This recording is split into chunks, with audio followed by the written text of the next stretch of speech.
Hello learners, welcome to the tuition centre. So आज की इस वीडियो में हम mid term examination 2025-26 class 8th का सब्जेक्ट इंग्लिश का सॉल्यूशन डिस्कस करेंगे जो आज की डेट में हुआ है। सबसे पहले देखिए, इसमें सेक्शन ए है रीडिंग सेक्शन, जिसके अंदर एक पिकॉक के बारे में 7 मार्क्स का अनसीन पैसेज गिवन है। नाउ आप देखें इसमें पैसेज में, इसको रीड कर लीजिए अच्छे से। फिर इससे रिलेटेड क्वेश्चंस थे। Here it is. So based on your understanding the passage, answer the questions given below. Dash is the national bird of the India. Answer is peacock. कितना इजी क्वेश्चन था first वाला। Second है, why does the peacock spread its feather. Answer C, to attract the पीहन।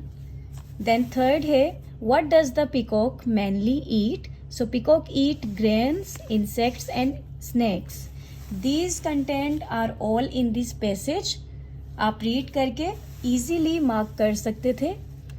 Fourth is the word majestic meaning. So majestic meaning will be option B, grand and impressive. Then this is true and false question. The peacock's dance is usually seen in summer season. No, this is false. Rainy season में होता है। How is the peacock described in the above passage? This is 2 marker questions and the answer will be in the passage. You can write the peacock is a beautiful and graceful bird known for its colorful feathers and majestic appearance. It is the national bird of India and symbolizes grace, beauty and pride. आप ये सारा content थोड़ा सा wholesome करके लिख सकते थे easily और ये 2 मार्क्स का आंसर हो जाता। Then let's move to the second passage. The Red Fort is one of the most famous historical monument in India. तो रेड फोर्ट पर पैसेज आया है।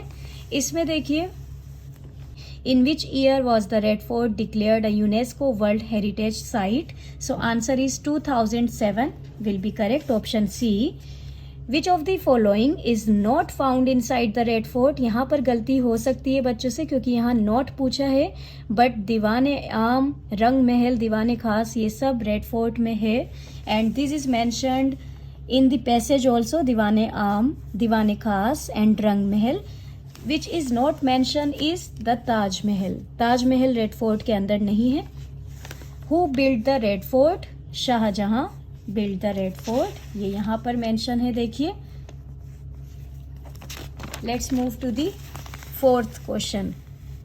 What is the antonym of proud. Proud का antonym बताना है, which is opposite, so ashamed. The Red Fort got its name because of the dash. ये fill up है, sandstone is the correct answer, यहां से था ये।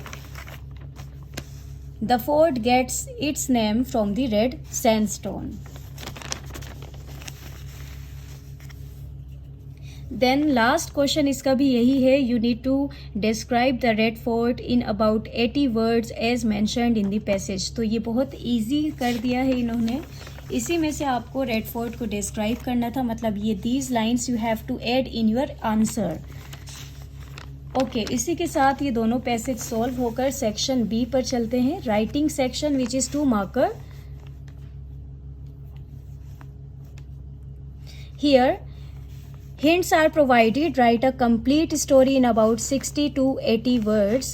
Dark night, quiet jungle, sound of footsteps, followed footprints trail, reached a lonely house, hidden behind trees, entered shocked to see, woke up in bed.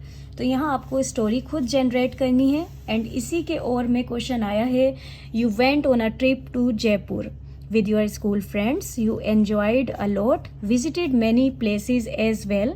Write a diary entry. So you need to write down the diary entry with your format.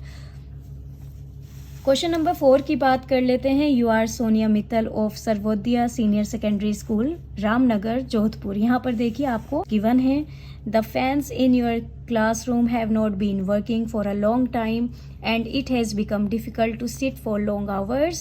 Write a letter to the principal of your school requesting him/her to get the fans repaired. यहाँ पर आप देखिए format is already given, so आपको letter generate करना है 6 marker. See, these all are hints which you can add in your letter. इसी के और में एक इवेंट को डिस्क्राइब करना है. You attended the annual function held at your sister's school. और उससे रिलेटेड भी देखिए कितने ज्यादा क्लूज गिवन है.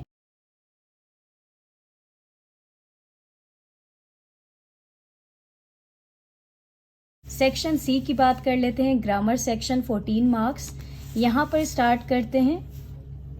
Choose the correct option. You are directed to meet me at 12 p.m. At will be correct. And the interested students can submit their entries latest by 12 August. By will be correct.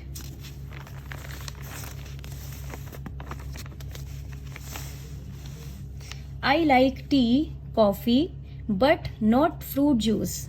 So but will be correct. The teacher said, study hard or you will be scolded. Abdul loves eating chocolates and toffees. Now question number 6 में आपको जो भी bracket में given है उसके according change करना है. First है she said I am going to the market. इसे आपको रिपोर्टेड स्पीच में बदलना था. सो इसका आंसर हो जाएगा she said that she was going to the market. Then second वाला है he asked can you help me with this project. Now इसको भी आपको रिपोर्टेड स्पीच में चेंज करना है. तो इसका आंसर हो जाएगा ही asked if I could help him with that project. Third वाला देखिए I am watching a movie. Change to past continuous tense. So देखिए यहाँ एम है. इस एम की जगह आपको वॉज लगाना था. Fourth she will complete her homework tomorrow. Change to future continuous tense. तो आंसर हो जाएगा she will be completing her homework tomorrow. यहाँ विल बी का यूज होगा एंड कंप्लीट के साथ आईएनजी लग जाएगा. Last I love dancing on new songs. Change to simple past. तो सिंपल पास्ट में आपको लव का लव्ड कर देना है. It will be I loved dancing on new songs. Now these are fill ups. I dash him since childhood. I have known him. She usually up at 6 a.m. She usually gets up. This bag is than my bag. Then यहाँ पर than का use हुआ है तो second वाली degree आएगी bigger. The boy is in the class. तो the boy is the tallest in the class. Let's move to question number 8 which are modal verb. And आपको ये क्ल्यू बॉक्स में से ही modal verb यूज करनी थी. First का answer हो जाएगा must. You must brush your teeth every day. यहाँ शुड नहीं है तो शुड का यूज होता. He could dance when he was young. They will go for a birthday party tomorrow. Will and would you eat this with me.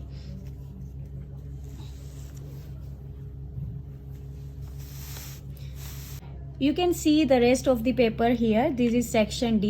आपको ये case extract को read करके क्वेश्चंस के आंसर देने थे. And then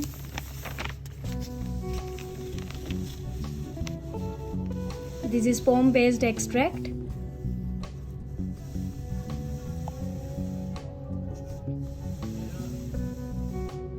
And in the last question number 11 is all about the question answer. You need to do any 4. Do subscribe my channel and if you like the video, do share with your friends as well. Thank you.